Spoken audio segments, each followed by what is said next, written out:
to say that, as I mentioned in the State of the City address the other day, I like to talk about historical references because it's important to know who we are, where we are, and how we got here.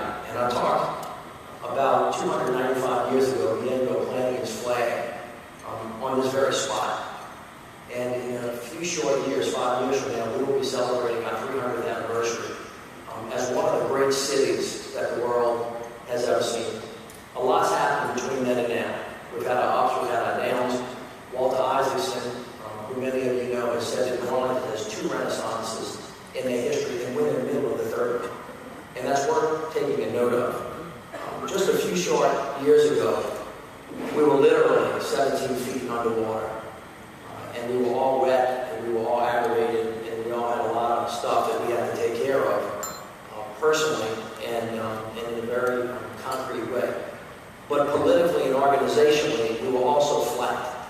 We didn't have an economic development plan. We didn't have an economic development structure. We really have not had a governmental structure and a business structure in this city that has ever produced a lot. But I want you to think about some of the things that we've been able to accomplish together in just the last couple of years, because we have come together, and as Henry said, spoken with one voice. We've been one team, and it's quite unbelievable. Many of us together have begun the hard work of reforming the organizational structures of government and its relationship to the private, not-for-profit, and faith-based sectors. And together we have reformed customer service. We've completely reformed the taxi cab industry. We have completely reformed the organizational structure of NORD. We have now, in a few short years, taken down 10,000 blighted properties in the city, which has never been done in the history of the city, and I'm not sure it's been done in any other city in America. We have reformed and reorganized the New Orleans public belt. We have just successfully completed a legislative session. We're in the process of reforming the Sewage and Water Board, and of course, we used those models to help us produce this new organizational structure that is a public-private partnership and restructure our economic development efforts, which we call NOLA Business Alliance. And we did that in 3 short years. You should compare it to things that have happened in the past, because as people have noted about all of us in this room, we are very aggressive. And we're aggressive because we're impatient. And we're impatient because we're really far behind. And we have a lot of work to do, and we deserve it. And so it is a new way of looking at life. If anybody here wants to go slow, they should go someplace else. Let me let that hang out there for a little while.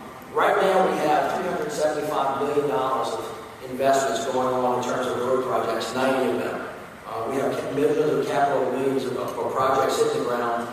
And last year, just for instance, because the crime continues to trouble us, and it is a very troubling issue for this city and many others.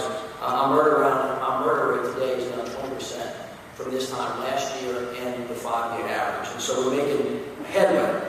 But as I like to say, the challenge for a city of New Orleans that's 300 years old is to keep doing what is good and to stop doing what is bad. Now, although that may sound simple, it is very, very hard to do, especially in a city that reveres its history and its authenticity. And sometimes it's easy to confuse keeping things that are bad just because we have them, as opposed to getting rid of those things. So I always like to tell a little joke here and there. And even though we're from New Orleans and we're not from the Bayou, I see Charlie Mahonsa out there, he probably knows that Woodrow and Thibodeau decided one day to go moose hunting, go figure, in Canada. And so they did. They went up there. They bagged 6 moose. As they started loading the plane for the return trip, the pilot protested and said, "Hey man, you can't put 6 moose on this plane. This plane can only hold 4 moose."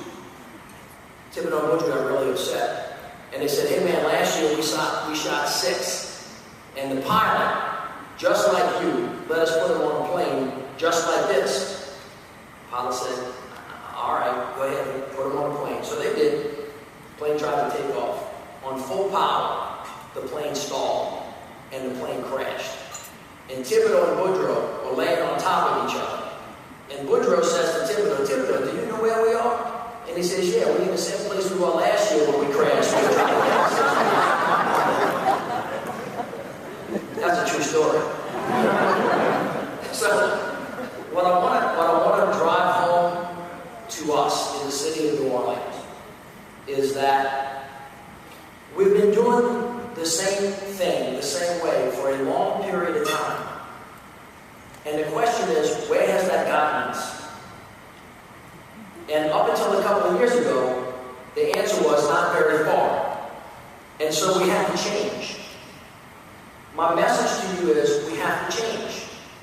If you want to compete internationally with people that, because they started changing a long time ago, have gotten further ahead of us. But here's the thing, New Orleans has everything she needs right now to be great. And so I want you to consider just for a moment that in the last 3 years together we have been winning. 3 years ago, 17 feet underwater and flat. Now 3 years later, this is what people were saying about us. Top 10 metro for corporate facility location by Site Selection magazine. 8th on top cities for relocation by Forbes. 5th on the world's best cities 2012 by Travel and Leisure. Number 1 city for young entrepreneurs in America. Number 3 metro IT job growth by Forbes. Number 1 America's biggest brain magnet by Forbes. Number 1 metro area in the United States in economic recovery by Brookings. Number 2 big cities for jobs by Forbes. Number 3 city for wage growth by careerandbuilder.com. Number 2 boom town in the nation, Bloomberg News. And last year we won the World Tourism Award. Now when is the last time?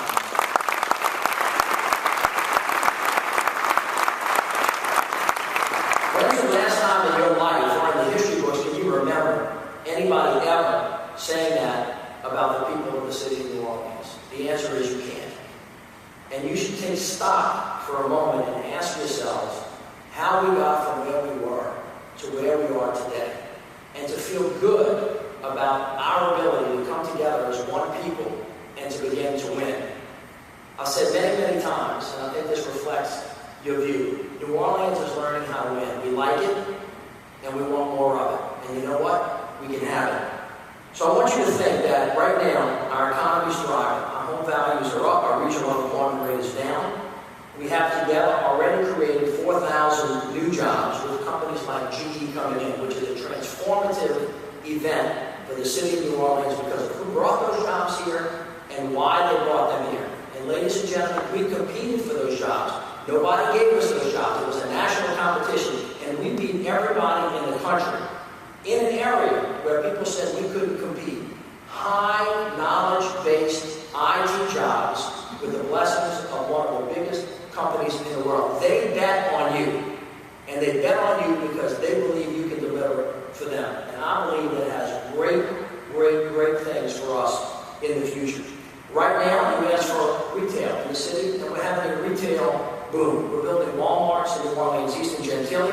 The Mid-City Market is under construction. Whole Foods is under construction on Broad and Bienville Streets. Costco is under construction right now. The Algiers Plaza is going through a renovation, and the Riverwalk is going through a renaissance as well. Right now, in your city, as we speak. Not things that are going to happen, but things that are coming out of the ground as we speak.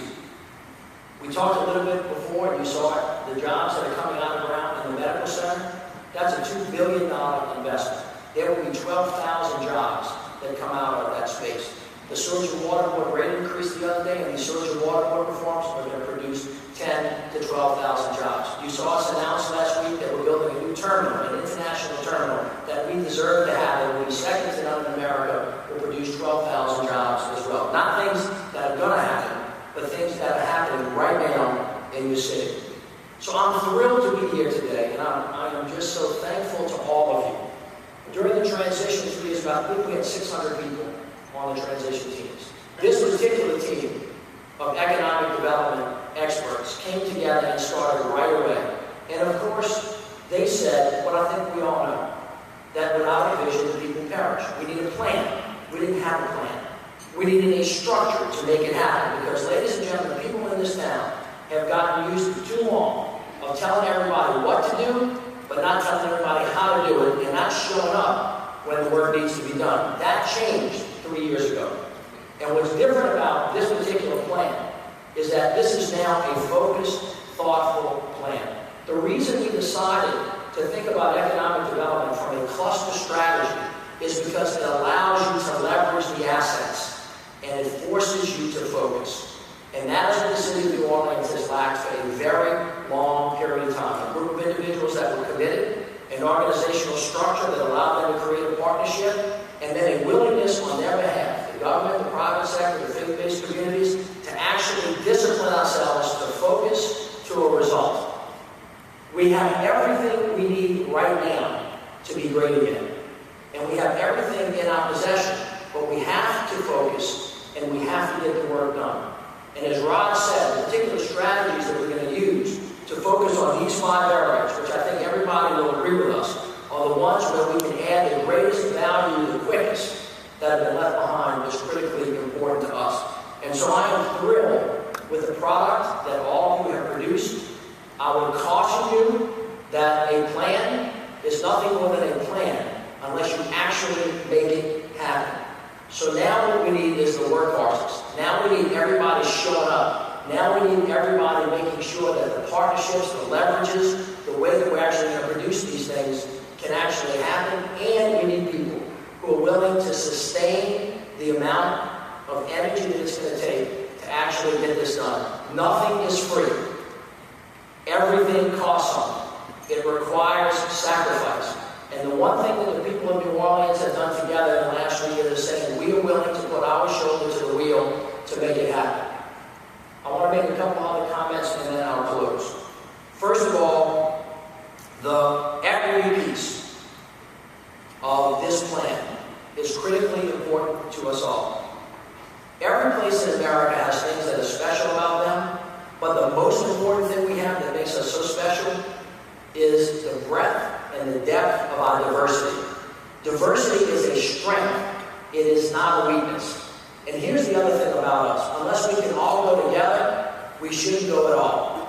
And that is why our administration has spent so much time working on the development of women, local, and minority-owned businesses, getting the DBE programs in place, and making sure that the entire community is involved in the pathway forward.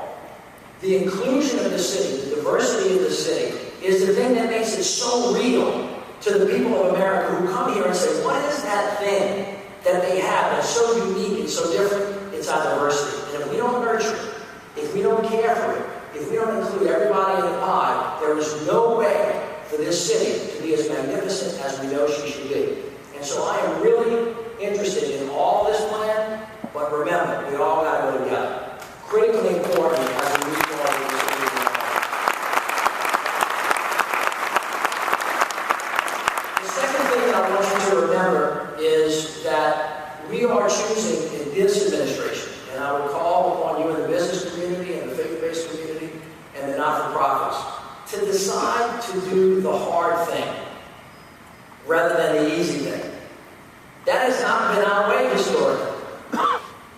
Here in the city of New Orleans, when things get hard, we tend to say, let's just take the easy path. Let's kick the can down the road. Let's not confront the tough issues of our day because we all want to get along. Let me say something to you. The future is not a fait accompli. It will be what you make it. It will be the result of the decisions that you make. And it may be a result of the things that you wish to focus on. One of the things, in my opinion, that has occurred since 1960, when we were at 680,000, to the day Katrina hit when we were 460, and now we're at 360, is that a lot of times we put off for another day the decisions that have to be made today. And that has not gotten us very far. And unfortunately, we have a lot of things that we have to change in this city that require upsetting the status quo. The status quo has not worked for us very, very well. And it certainly has not allowed us to become the city that we need to become. So if you see us working on hard things, that is because we chose to do so, and because we see ourselves in a position of making the decisions that are tough so that we create a strong foundation so that those that come after us will have a much better opportunity to grow much faster and further than this group of folks have been able to do. We are the ones that have chosen to make the sacrifice, to put our shoulder to the wheel, and to have the difficult discussions that are necessary so that we can be great again. And only if we do that in this city. We'll be able to achieve the success that is just awaiting us in 2018. Our 300th anniversary. It's a short time away. It gives us a time focus. We have a particular focus on economic development now, on housing, on healthcare, on education, and on the year 2018, our 300th anniversary, we will be able to reveal ourselves to the rest of the world in a way that will make us proud to say that we're from the city of New Orleans. And as Henry said, I couldn't have said it any better. We always have been, we always will be, and if we continue to be one team, one fight, one voice, one city, there is nothing that will hold us back. Thank you all very much.